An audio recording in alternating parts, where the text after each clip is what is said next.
Hey guys, what's going on? Greenville Gear.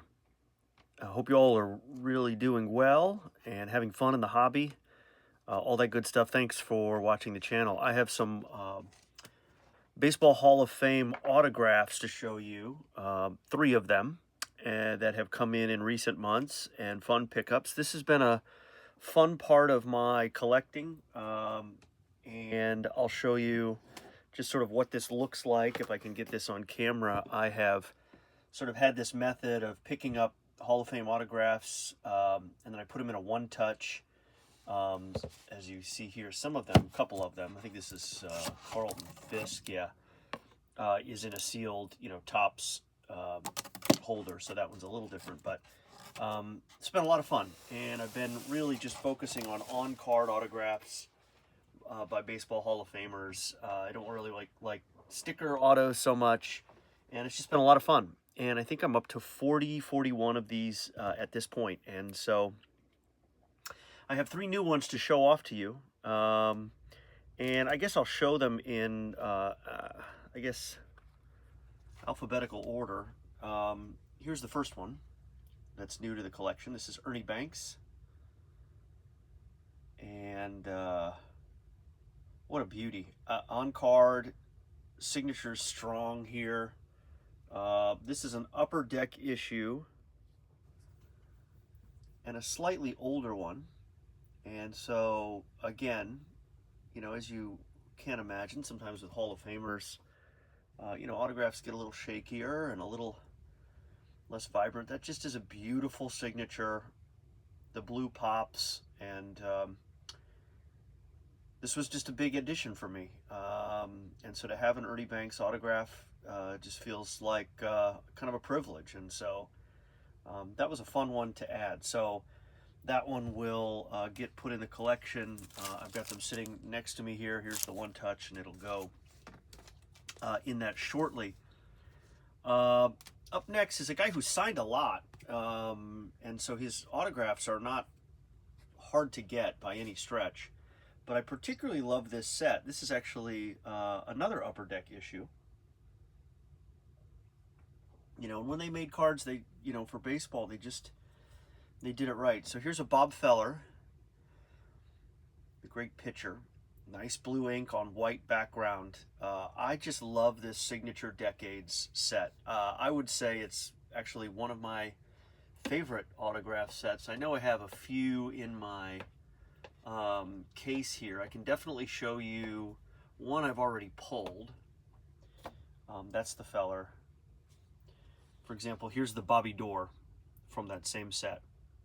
There's just something about the blue on that white background, great design. And they did it obviously for different decades. These guys are both from the 50s. And then I think the color on the bottom changed. They're both red. And then I think they did an orange. I feel like I have a Gaylord Perry maybe from this set. Oh yeah, here it is. Here's another one I have in my box. There's the Monty Irvin from the 50s. Okay, so they weren't totally consistent because that one's orange. Maybe they tried to do kind of a color match for the team. I'm not sure. But what a set. Just incredible. So I've added another one. I know I have the Gaylord Perry somewhere in my box, but here's the Feller. Really, really cool. And so I'll get this one in a one-touch.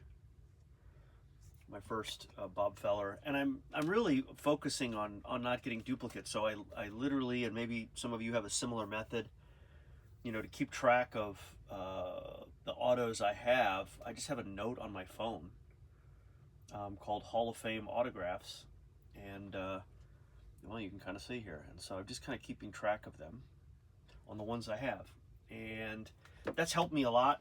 And I'm definitely not getting more than one of each guy, and I have run into it where I accidentally bought, for example, I bought a second Orlando Cepeda autograph that just looked like a really nice signature from him, but I already had a Cepeda I didn't want to part with.